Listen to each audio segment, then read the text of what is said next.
4 দিন থমকে ছিল পুরো যুক্তরাজ্য। পৃথিবী নতুন করে টেনশনে পড়ে গেছে ইরানের সক্ষমতা দেখে। 2 নম্বর গুরুত্বপূর্ণ খবর, মার্কিন যুক্তরাষ্ট্রকে এবার ইরান নতুন বার্তা পাঠিয়েছে, যে বার্তায় আমেরিকা ইরানকে নিয়ে আবার ভয়ঙ্কর টেনশনে পড়ে গেছে। 3 নম্বর গুরুত্বপূর্ণ খবর, ইসরায়েলি সেনারা তুর্কির সেনাদের সাথে লড়াই করতে রীতিমতো আতঙ্কে আছেন, কিন্তু দুই দেশ ক্রমান্বয়ে যুদ্ধের দিকে এগিয়ে চলছে। কি হতে পারে শেষ পর্যন্ত? 3 নম্বর গুরুত্বপূর্ণ খবর হলো, আরব এবার আমেরিকা নয়, বন্ধু হিসেবে পেতে চাইছে সবচেয়ে বড় শত্রু ইরানকে। কি ঘটলো আসলে পর্দার আড়ালে? ইসরায়েলের বিভিন্ন গণমাধ্যম দাবি করছে, বা মিডল ইস্টের বিভিন্ন গণমাধ্যম বলছে যে তুরস্কের সাথে এই লড়াইটাতে রীতিমতো ভয় পাচ্ছে ইসরায়েল, কারণ তারা সাম্প্রতিক সময় গাজাতে ভালো আক্রান্ত হয়েছে। গাজা যদিও একটা দুর্বল বাহিনী, হামাস তো কোনো রাষ্ট্রীয় বাহিনী না, বড় শক্তিশালী দেশ না, বড় সামরিক বাহিনী তাদের নেই। গাজা তারা বিজয় পেলেও গাজার হামাসের হাতে তারা অনেক ক্ষতিগ্রস্ত হয়েছে, এটা সত্য কথা। হামাস তাদের ব্যাপক আকারে সামরিক অস্ত্র, সেনা সদস্যদের ওপারে পাঠিয়েছিল। এরপর ইরানের সাথে লড়াইতে তারা ব্যাপক ধলাই খেয়েছে, এবং ইরান যেভাবে তাদের দেশের ভেতরে মিসাইল ড্রোন অ্যাটাক চালিয়েছে, এটাই তারা মোকাবেলা করতে পারেনি। এবার তারা আধুনিক তুরস্কের সাথে, ন্যাটোর রাষ্ট্র তুরস্কের সাথে, মুসলিম বিশ্বের সবচেয়ে পাওয়ারফুল সামরিক বাহিনীর দেশ তুরস্কের সাথে লড়াই করতে চায়। স্বয়ং ইসরায়েলের গণমাধ্যম নেতানিয়াহুর বিরুদ্ধে দাঁড়িয়ে বলছে যে নেতানিয়াহু একটা মিস অ্যাডভেঞ্চার করছে, তার অবৈধভাবে ক্ষমতায় বসে থাকার জন্য বা তার বিচারিক প্রক্রিয়া বন্ধের জন্য তিনি যুদ্ধের মধ্যেই থাকতে চান। আর এটা ইসরায়েলের জনগণ চায় না, তারা দেশে শান্তি চায় এখন, কারণ লম্বা সময় তারা যুদ্ধের মধ্যে আছে, ব্যাপক অ্যাটাক, হামলা, রক্ত, ধ্বংস তারা দেখেছে। ইসরায়েলের সামরিক বাহিনী এখন রীতিমতো আতঙ্কে আছে। বিভিন্ন গণমাধ্যম বলছে যে তারা তুরস্কের সাথে লড়াইটা করতে চায় না, কারণ তুরস্কের সাথে এই লড়াইতে তাদের অনেক বেশি পে করতে হবে। আর অন্যদিকে তুরস্ক সব দিক থেকে আর্ট গার্ড বেঁধে প্রস্তুতি নিচ্ছে, এবং তুরস্ক যে কোনো ভাবেই নেক্সট টাইম যদি ইসরায়েল দ্বারা আক্রান্ত হয়, এটা বড় ফ্রেমে যুদ্ধে চলে যাবে। এবং তুরস্ক তার প্রতিবেশী দেশগুলোতে ইতিমধ্যে ঢুকে পড়েছে। জানেন, মিশর এবং তুরস্কের মধ্যে সম্পর্ক সৃষ্টি, আরব পাকিস্তান তুরস্কর সামরিক চুক্তি, তার মানে কি তুরস্কের কাছে ন্যাটো, মানে তুরস্কের হাতে আছে ন্যাটো, ধরলাম ন্যাটো পাশে দাঁড়ালো না। আর্টিকেল 5 তুরস্কের ক্ষেত্রে ন্যাটো মানল না, যেহেতু তুরস্ক মুসলিম দেশ। তাহলে তুরস্কের কাছে আছে পারমাণবিক। কিভাবে পারমাণবিক আছে? কারণ তুরস্কের পাশে আছে, বা সাম্প্রতিক সময় মক্কা চুক্তি হয়েছে, জানেন, সেই চুক্তি হয়েছে সৌদি, পাকিস্তান, তুরস্কের মধ্যে। এখানে সৌদিকে আমরা দুধ ভাত ধরতে পারি, বা সৌদিকে আমরা ধরতে পারি অর্থনৈতিক মেরুদণ্ড হিসেবে, অর্থনৈতিক বড় সাপোর্ট আসবে। সামরিক ক্ষেত্রে তুরস্ক এবং পাকিস্তান মিলে গেলে ইসরায়েল বাতাসে ভেসে যাবে ধুলোর মতো, কারণ পাকিস্তানের হাতে রয়েছে নিউক্লিয়ার। তখন শর্ত অনুযায়ী তুরস্ক আক্রান্ত হলে পাকিস্তান তার ফুল সাপোর্ট দেবে। কাকে? তুরস্ককে। তার মানে তুরস্কের হাতে নিউক্লিয়ারের প্রয়োজন নাই।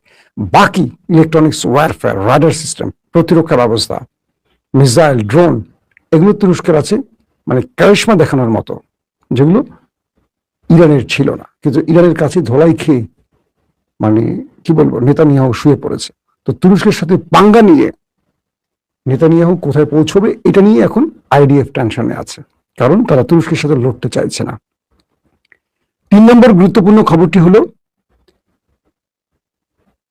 যুক্তরাজ্যের অর্থাৎ ইংল্যান্ডের একটি পাওয়ার প্ল্যান্ট, বিদ্যুৎ কেন্দ্রে সাইবার অ্যাটাক চালিয়েছে ইরান, এবং 4 দিন ধরে বিদ্যুৎ বন্ধ ছিল সেই পাওয়ার প্ল্যান্টে। কোনো ড্রোন অ্যাটাক না, কোনো মিসাইল অ্যাটাক না, কোনো যুদ্ধ বিমানের মাধ্যমে অ্যাটাক না, স্রেফ হ্যাকাররা ইরানে বসে একটা সাইবার অ্যাটাক চালিয়ে একটা পাওয়ার প্ল্যান্ট বন্ধ করে দিয়েছে। কাদের? পৃথিবীর দ্বিতীয় পাওয়ারফুল সামরিক বাহিনীর দেশ যুক্তরাজ্যের। শুধু তাই নয়, এর মাধ্যমে আরো বার্তা দিয়েছে, তোমরা আমেরিকার হয়ে বা তোমরা ন্যাটো হয়ে যদি ইরানে হামলার কোনো পরিকল্পনা করো, অথবা তোমরা আমেরিকার হয়ে যদি ইরানের নিষেধাজ্ঞাগুলোকে, মানে ইরানের উপর আমেরিকা যে নতুন করে নিষেধাজ্ঞা চাপাচ্ছে, অর্থনৈতিক যুদ্ধ শুরু করছে আমেরিকা ইরানের বিরুদ্ধে, যদি ইউরোপ বা যদি পশ্চিমা দুনিয়ার বাকি মিত্ররা আমেরিকাকে সমর্থন দেয়, ইরান কি করতে পারে সে বার্তাটি ইরান এভাবে দিয়েছে। শুধু বিদ্যুৎ কেন্দ্র নয়, তাদের পানি শোধনাগারকেও সাইবার অ্যাটাকে আক্রান্ত করেছে ইরান।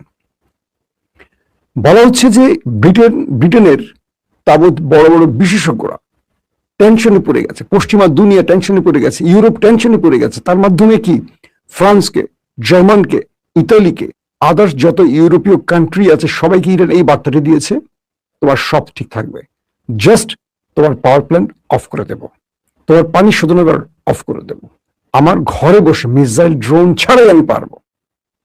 আমেরিকা বলছে ইরান সাম্প্রতিক সময় এই যুদ্ধের মধ্যে বা যুদ্ধের পরবর্তী সময়টিতে তারা প্রযুক্তি খাতে অনেক উন্নতি করেছে। শুধু তাই নয়, তারা সাইবার অ্যাটাকের ক্ষেত্রে তাদের যে প্রযুক্তি বা তাদের যে মেধাবী তরুণরা বড় বড় সাফল্য পেয়েছে, এটা ঈর্ষণীয়। কে বলছে? আমেরিকা। ইরান এই জায়গাটাতে দারুণভাবে তাদের সাকসেস দেখাচ্ছে। তার মানে ইরান যে বিষয়টি বুঝিয়েছে পুরো পৃথিবীকে যে তোমরা আমার উপর নিষেধাজ্ঞা দাও, ফাইন, তোমরা নেটোর হয়ে আমার বিরুদ্ধে যুদ্ধে আসো, ফাইন, আমি কি করতে পারি দেখো, শুধু মিসাইল নয়, শুধু ড্রোন নয়, আমি তোমার সব ঠিক থাকবে, ভেতর থেকে আমি সব ফাঁকা করে ফেলবো। কারণ এই দেশগুলো বিদ্যুৎ কেন্দ্র, পাওয়ার প্ল্যান্ট, পানি শোধনাগার সব সিস্টেমগুলি চলে ইন্টারনেট কেন্দ্রিক, সার্ভার কেন্দ্রিক, আর এগুলোকে যে কোনো ভাবে মানে সাইবার অ্যাটাকের মাধ্যমে অচল করে দেওয়া যায়। শুধু মিসাইল দিয়ে স্ট্রাকচার ধ্বংস করা যায়, কিন্তু সিস্টেমকে অচল করে দেওয়া যায়। ওইসব দেশে যদি সাইবার অ্যাটাক হয়, ঘরের বিদ্যুৎ বন্ধ হয়ে যাবে, তাদের পানি শোধনাগারের সিস্টেম বন্ধ হয়ে যাবে, পাওয়ার প্ল্যান্ট অফ হয়ে বিদ্যুৎ বিহীন হয়ে পড়বে। একটি পাওয়ার কেন্দ্র বন্ধ করে ইরান পুরো ইউরোপকে বুঝিয়েছে যে আমরা যে কোনো পাওয়ার প্ল্যান্টকে অফ করে দিতে পারবো। এটি ছিল তাদের জন্য বার্তা। দর্শক, আসছি এবার আরেকটি ইম্পর্টেন্ট খবরে, সেটি হলো, আচ্ছা আমি কিছু আপডেট খবর এই মুহূর্তে দিই এবং আরবরা কেন ইরানের বন্ধুত্ব চায় সেটাই লাস্টে দিচ্ছি। ইরানের নিরাপত্তা প্রধান মোহসেন রেজাই বলছেন, ইরানের বিরুদ্ধে যুক্তরাষ্ট্র নিষেধাজ্ঞায় যোগ দেয়া যে কোনো রাষ্ট্রকে শত্রু হিসেবে গণ্য করা হবে, যে কথাটি এখন বললাম, এবং তেহরান তাদের বিরুদ্ধে প্রতিশোধ নেবে এবং তাদের আঘাত করবে। অর্থাৎ যারা আমেরিকার এই নিষেধাজ্ঞায় যোগ দিবে, আমেরিকা যে নতুন অর্থনৈতিক নিষেধাজ্ঞা ইরানের উপর দিতে যাচ্ছে, যারা যোগ দিবে তাদেরকে ইরান শায়েস্তা করবে, এটা ইরান ঘোষণা দিয়ে বসছে। ইরানের প্রেসিডেন্ট মাসুদ পেজেশকিয়ান বলেছেন, দেশটি একটি পুরোদস্তুর, অর্থাৎ ইরান এখন পর্যন্ত একটি পুরোদস্তুর অর্থনৈতিক, সামরিক ও নিরাপত্তা যুদ্ধে লিপ্ত আছে। মানে ইরান বা ইরানের সাথে আমেরিকার যুদ্ধ শেষ হয়নি। মাসুদ পেজেশকিয়ান বলছেন যে আমরা পুরোদমে অর্থনৈতিক, সামরিক, নিরাপত্তা যুদ্ধে লিপ্ত আছি, কিন্তু যুক্তরাষ্ট্র মিথ্যা ভবিষ্যৎবাণী করছে যে ইরান আরেকটি ভেনেজুয়েলায় পরিণত হবে। তিনি বলছেন ইরান কখনো ভেনেজুয়েলা হবে না। মাদুরের মতো ইরানে বিশ্বাসঘাতকরা এসে আমেরিকার হাতে তার প্রেসিডেন্টকে তুলে দেওয়ার ক্ষমতা নেই।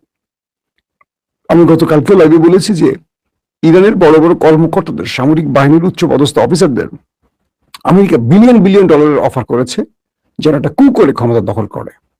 তারা সাফ আমেরিকাকে না বলে দিয়েছে, বলছে তোমাদের সাথে আমাদের জবাব হবে যুদ্ধের ময়দানে। তোমরা নেপথ্যে এই যে কুচক্রী মহল বা তোমাদের ষড়যন্ত্র, এটা ইরানে বাস্তবায়ন হবে না। এটা বাংলাদেশে হতে পারে, কারণ বাংলাদেশে যারা রাজনীতি করে টাকার জন্য করে। ধরেন বাংলাদেশে উদাহরণ দিয়ে বলি, যারা বিএনপির ভাইরা আহত হবেন, আওয়ামী লীগের ভাইরা আহত হবেন, ধরে নেন বিএনপির চেয়ে আওয়ামী লীগ একটু তুলনামূলক ভালো এই ক্ষেত্রে, কারণ হাসিনাকে সরানোর জন্য অনেক গেইন হয়েছে, সফল হয় না, ছাত্র বিপ্লব ছাড়া সফল হয় না। কিন্তু বিএনপিকে ধাক্কা দিয়ে সরানো খুব সহজ, কারণ বিএনপি রাজনৈতিক নেতারা অনেক বেশি লোভী, যে কারণে 15.5 বছর হাসিনার ক্ষমতা সরানো যায়নি। কারণ কি? হাসিনার কাছে প্রতিদিন হাজিরা দিয়ে মোটা অঙ্কের টাকা পেত তারা। তো বলা হচ্ছে যে যদি কখনো বিএনপির যে কোনো নেতাকে এই অফার করা হয় যে তোমাকে বিলিয়ন ডলার দেয়া হবে, তারেক রহমানকে ফাঁসিয়ে দাও, সরিয়ে দাও, মেরে দাও, জিয়াউর রহমানের মতো কিছু ঘটে যাবে বাংলাদেশে। কারণ এই দেশটায় এই দলটা যারা করে প্রত্যেকে এটার জন্য করে, এটা আপনারা সবাই জানেন, এটা আমার বলা লাগবে না। আমার কথাটা শুনতে খারাপ লাগে, কিন্তু গত 15.5 বছর এই অভিজ্ঞতাটা হয়েছে। বেগম জিয়াকে জেলে নিয়ে গেছে, কাউকে দেখিনি, বাড়ির সামনে বালির ট্রাক, একটা লোককে দেখি নাই। এখন পুরো বাংলাদেশটা বিএনপিময় হয়ে গেছে, পোস্টার আর পোস্টার, সারা দেশ পোস্টার। ওরে কালো চশমা দিয়ে নেতাদের ছবি উল্টে ফেলে এই করে, আর বিরোধী শিবিরে থাকা অবস্থায় নেতাদের একটা চেহারা দেখি নাই। আমরা সাংবাদিকতা করেছি, আমরা জানি কাদের কাদের দেখা গেছে। আর এখন দেখেন বাংলাদেশে শুধু পোস্টারের রাজনীতি চলে। আর বাপরে বাপ, কত নেতা বিএনপির কই ছিল তারা আল্লাহ ভালো জানে। মার্কিন প্রেসিডেন্ট ডোনাল্ড ট্রাম্প তার ট্রুথ সোশ্যাল অ্যাকাউন্টে হরমুজ প্রণালীকে নতুন মার্কিন ভূখণ্ড হিসেবে চিহ্নিত একটি মানচিত্র পুনরায় পোস্ট করেছেন। আবারও তিনি বলছেন হরমুজ প্রণালী হলো আমেরিকার ভূখণ্ড। ট্রাম্পের মাথা গিয়া, এটা তো পাবনা হেমায়তপুরে নেওয়া খুব জরুরি। এর একদিন আগে তিনি এই এক সমাবেশে বলছিলেন যে এই প্রণালী আমেরিকার ভূখণ্ড হিসেবে তিনি দেখেন। এখন নতুন করে তিনি আবারও এই ঘোষণাটি দিয়েছেন। দর্শক আসেন আপনাদের জন্য এখন মূল যে খবরটির জন্য আপনারা অপেক্ষা আছেন সেই খবরটি দেই। আর অনেকগুলো খবর ছিল, লম্বা করতে চাই না, বড় হয়ে গেছে। সৌদি আরব সহ বাকি আরবগুলো একটা বিষয় বুঝে গেছে যে আমেরিকা তাদের প্রকৃত বন্ধু নয়। ইরান যখন ধোলাই চালিয়েছে, আমেরিকা শুধু ইসরায়েলকে বাঁচাবার চেষ্টা করেছে, কিন্তু আরবকে রক্ষা করতে পারেনি। বরং গালফ কান্ট্রিতে থাকা মার্কিন 20 থেকে 21টি ঘাঁটি এখন ধ্বংসস্তূপে পরিণত হয়েছে।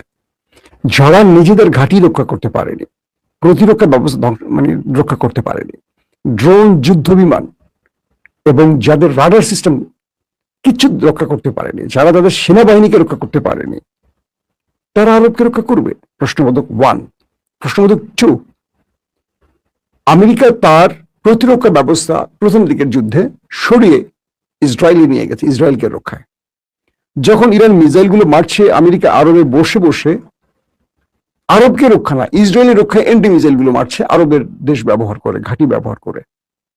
তো আরব বুঝে গেছে যে তারা দুধ কলা দিয়ে বা পেট্রো ডলার দিয়ে আমেরিকাকে ঘাঁটি দিয়ে বসিয়ে রেখেছে। আসলে আমেরিকা আরবের জন্য এখানে বসেনি, আমেরিকা জাস্ট আরবের কাঁধে বসে আরবের পেট্রো ডলার নিচ্ছে।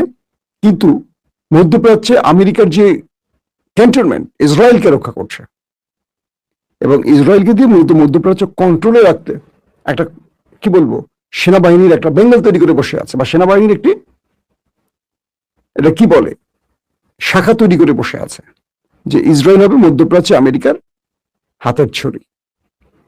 আরব এখন এই বিষয়টি বুঝে, যেটা আজকে ইরানের মিস্টার স্পিকার বাকের কালিবাফ তিনি বলেছেন যে আরবের অনেক দেশ ইরানের সাথে যোগাযোগ করছে ভেতরে, তারা ইরানের সাথে টেকসই একটা সামরিক জোট বা চুক্তি করতে চায়। আরবের অনেক দেশ ইরানকে বলছে যে আমরা তোমাদের সাথে চুক্তি করতে চাই, এবং সেই চুক্তিতে আমরা সামরিক চুক্তি আনবো, অর্থাৎ যেটা তুরস্ক, সৌদি, পাকিস্তান করেছে। কারণ তারা বুঝে গেছে প্রকৃত বন্ধু আমেরিকা নয়, আমেরিকা জাস্ট ইসরায়েলকে রক্ষাই আরবে এসে বসে আছে, কিন্তু বেতন ভাতা নিচ্ছে আরবের কাছ থেকে। এখন যে বিষয়টি তৈরি হলো, আরব এখন ইরানের বন্ধুত্ব চায়, এই সুযোগটি এখন ইরান কাজে লাগাতে চায়। ইরান যেসব দেশ তাদের সাথে আলোচনায় আসছে তাদেরকে একটা বার্তা দিয়েছে, হটাও আমেরিকা, তোমরা যে ঘাঁটি দিয়েছো আমেরিকাকে বসিয়েছো, সরাই দাও, আমি তোমাকে নিরাপত্তা দেব।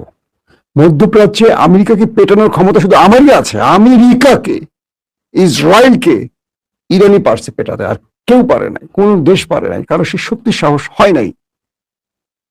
তোমাদের মেরে যে আমরা তক্তা বানাইলাম, তোমাদের দেশের ভেতরে যে 21টা ঘাঁটি আমি উড়িয়ে দিলাম, ধোলাইখাল বানিয়ে ফেললাম, ভাগাড়ে পরিণত করছি, কাদের? আমেরিকার। কি করতে পারছো? আমি যখন টার্গেট নিয়ে তোমার তেল কূপ উড়িয়ে দিয়েছি, গ্যাস কূপ উড়িয়ে দিয়েছি, তোমার বড় ভবন উড়িয়ে দিয়েছি, পানি শোধনাগার উড়িয়ে দিয়েছি, কিছু করতে পারছো? আমেরিকার প্রতিরক্ষা তোমাকে বাঁচাতে পেরেছে? পারেনি। বিশ্বাসঘাতকতা বন্ধ করো, ইরান বলছে। যদি আমার বন্ধুত্ব চাও, যদি তোমাদের নিরাপত্তা আমাকে চাও, আমি ইরান তোমাকে সাপোর্ট দিব, সাহায্য করব, বাট হটাও আমেরিকা। আমেরিকা থাকতে পারবে না। আমেরিকা এখন মাইনকা চিপায় পড়ে গেছে, কারণ এখান থেকে আমেরিকা, কারণ তার নিজের ঘাঁটি তো জ্বলে গেছে। আমেরিকা এখন পুরো পৃথিবীর কাছে মোটামুটি লজ্জিত। ইউরোপ বলছে তুমি তো তোমার নিজের ঘাঁটি রক্ষা করতে পারো না, এত লম্বা লম্বা কথা বলো। চীন আবার নতুন করে বার্তা দিচ্ছে আমেরিকাকে, যে আমেরিকা নিজের ঘরে নিজেই আগুন জ্বালাইছে, এবং চীন আজকে কি স্টেটমেন্ট দিচ্ছে আরো ভয়ঙ্কর, যে ইরানের উপর যে নিষেধাজ্ঞা দিচ্ছ, এর অধিকাংশ নিষেধাজ্ঞা দিচ্ছ চীনকে সাইজ করার জন্য। আমরা বুঝি, আমেরিকা তুমি মনে রাখো, চীন তোমার কোনো নির্দেশ মানবে না, তোমার এই নিষেধাজ্ঞাকে আমরা টিস্যু পেপারের মতো মূল্যহীনভাবে ফেলে দিচ্ছি। ইরানের সাথে সম্পর্ক যেমন আছে তার চেয়ে ভালো হবে এখন। যারা আমেরিকার এই নিষেধাজ্ঞা খেলায় প্রবেশ করবে, চীন তাদেরকে শত্রু হিসেবে বিবেচনা করবে, যেটা ইরান বলেছে, এবং সাব জানিয়ে দিয়েছে যে প্রয়োজনে চীন তোমার সাথে অর্থনৈতিক আর সামরিক যুদ্ধে নামতে প্রস্তুত। চীন এই টাইপের স্টেটমেন্ট কখনো দেয় না, আজকে দিয়ে বসছে। তার মানে খেলা জমে উঠেছে, এখন দুর্দান্ত খেলা জমে গেছে। একদিকে আরব ইরানের বন্ধুত্ব চায়, চীন সরাসরি ইরানের পক্ষে মাঠে নেমে গেছে। আমেরিকা এখন পর্যন্ত ইউরোপের কোনো সিগন্যাল পাচ্ছে না, কারণ ইউরোপ চিন্তা করছে আমেরিকা ইসরায়েল মিলে কিচ্ছু করতে পারে না, যদি আমি ইরানের বিরুদ্ধে যাই তাতে আমার তেল গ্যাস বন্ধ হয়ে যাবে, আমার তেল গ্যাসের প্রধান উৎস তো আরব, কিন্তু আরব তো আমাকে তেল দিতে পারবে না ইরান না চাইলে। বাবুল মান্দাব, হরমুজ তো সব ইরানের কন্ট্রোলে। পুরো খেলার চাবি এখন ইরানের হাতে। প্রত্যেকে ভালো থাকবেন, আল্লাহ হাফেজ। ওপেন দাইস মানে সত্যকে সত্য বলা, মিথ্যেকে মিথ্যে বলা। আমরা শোনা কথা নয়, চোখে যা দেখি তাই বলি।